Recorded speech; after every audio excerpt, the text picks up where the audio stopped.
Airbnb just keeps getting worse. A couple of days ago, there was a story going around on the internet that just perfectly encapsulates what it's like to use Airbnb in 2025. Just a disaster of a platform. It's so shitty, and the outcome is not pleasant at all.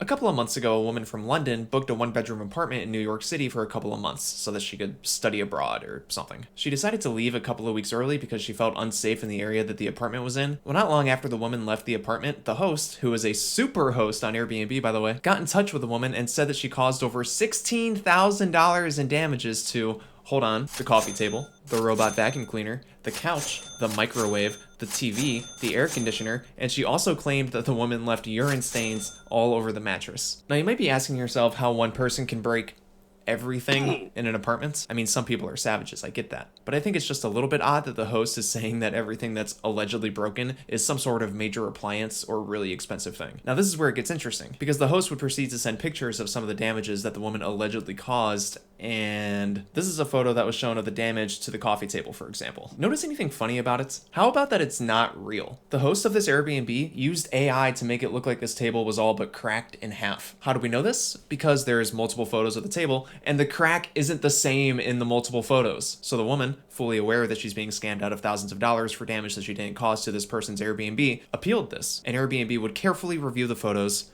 and deny her claim. Because of course they did. And they would also say that this woman has to pay over $7,000 in damages to the host. This would cause this woman to post about it online, where it obviously gained a little bit of traction, and this led to some news outlets and media organizations to reach out to Airbnb for comments. After being called out for allowing fraud like this to take place on their platform, nothing that is either new or unique to this woman, they would go, all right, fine, and credit the woman $500.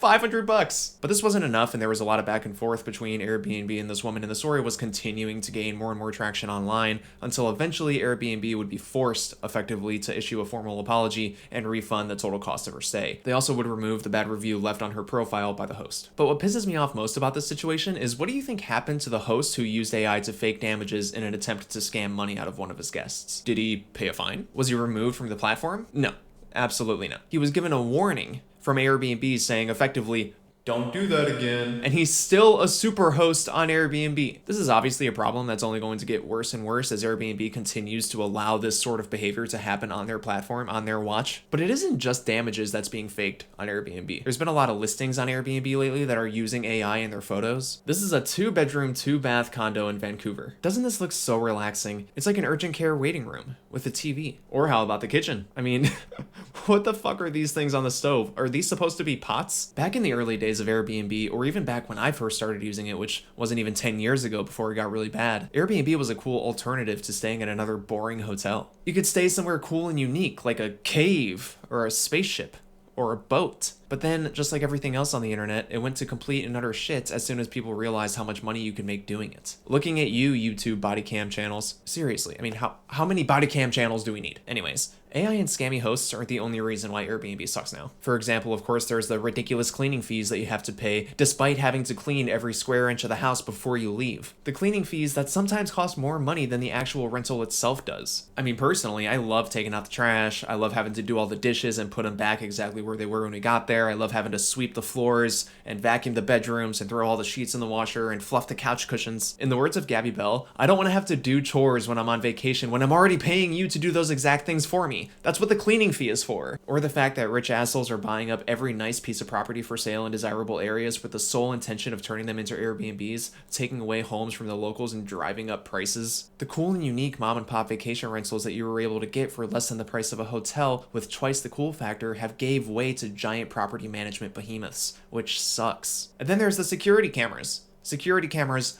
everywhere. The last Airbnb that I stayed at had more cameras and motion detectors than my local Chase Bank. What, you don't want to pay $200 a night to stay at somebody's house and get spied on the entire time? This is a true story. I once knew a guy who was staying at an Airbnb that had a pool, and one of his friends went inside to get a drink, and then he was coming back outside to sit by the pool with his drink. Not 20 seconds after this guy got close to the pool with a drink in his hand, my buddy got a call from the host of the Airbnb saying that there was no glass allowed by the side of the pool. Unbeknownst to him, the house was covered in security cameras, but the host didn't have them there just for security and liability insurance reasons so that he could cover his ass in case something happened. No, he just monitored these people the entire time they were there. Now, this may have just been a freak thing, and I'm sure that most Airbnb hosts aren't rocking the dual monitor setup with Zillow open on one monitor looking for the next single family home to gobble up and security camera footage on the other, but every Airbnb that I've ever stayed at has been loaded with cameras. It's creepy. Now, you can still find great Airbnbs, you can still find great hosts, and in some areas and circumstances you can find good deals or stay in cool places, but in 2025 I can't imagine why you wouldn't just stay in a fucking hotel. Hotels are amazing. I mean, check-ins are quick and easy, you don't have to clean up after yourself when you leave, you're not probably being spied on, you can do whatever you want in a hotel, and there's not a checklist 2 pages long of things that you need to do before you're allowed to leave, or else you're going to get charged. And it's at this time that I would like to thank Hilton for sponsoring this video. No, I'm just kidding. I'm going to give you 2 quick stories on those points. First, the last time that I stayed at an Airbnb was when my wife and I went down to Cincinnati for a trip to Kings Island with some friends. We stayed at a house near the park that was listed on Airbnb, and the house was fine.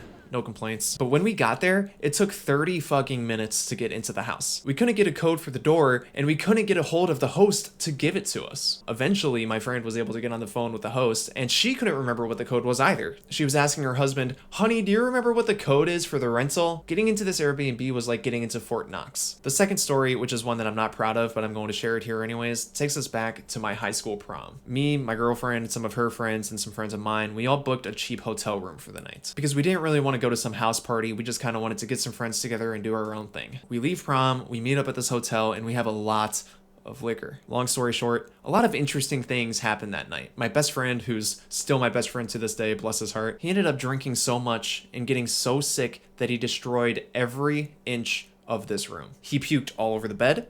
He puked all over the carpet. He puked all over the bed sheets. He puked in one of the sinks. I don't know how it's possible for one person to puke this much. I even ended up puking in one of the sinks, and I clogged the sink. Just bear with me, I have a point here. When we left, we ended up taking all of the puke-covered sheets and pillowcases, and we just tossed them all in the bathtub for some reason. Sink is completely clogged, inoperable, carpet destroyed. The more sober among us would walk to a Walmart at like 3 a.m. This was back before COVID when 24-hour Walmarts were still a thing. And they would buy a bunch of cleaning supplies to try and clean this place up a little bit, but it was too late. The damage was already done. Everything was ruined. We left that next morning expecting to get a big bill. We never heard back from the hotel. They never even gave us a phone call. This wasn't some hole-in-the-wall motel either. It was a nice room. Suffice to say, I think if that same thing happened in an Airbnb, we would be hunted down and shot. I would have had to give all of my money and my firstborn, who isn't even here yet, to the host in reparations, not just for the damage that we caused, but the sins that were committed within the confines of the home. I think I lost the point of what I was trying to talk about. Anyways, Airbnb just isn't worth it anymore. It's expensive, complicated, you get no privacy, and you have to do a whole bunch of chores, and you get to pay for the privilege. It was great when it was just normal people with a cool property that they would rent out when nobody else was there, but now it's just a bunch of shitty slumlord investors. I'd like to mention again that I know that not all hosts are awful. And I understand also that there's plenty of terrible guests who have no respect for somebody else's home. I just think in 2025, it isn't worth it. Just get a hotel. Anyways, thanks for watching. Bye.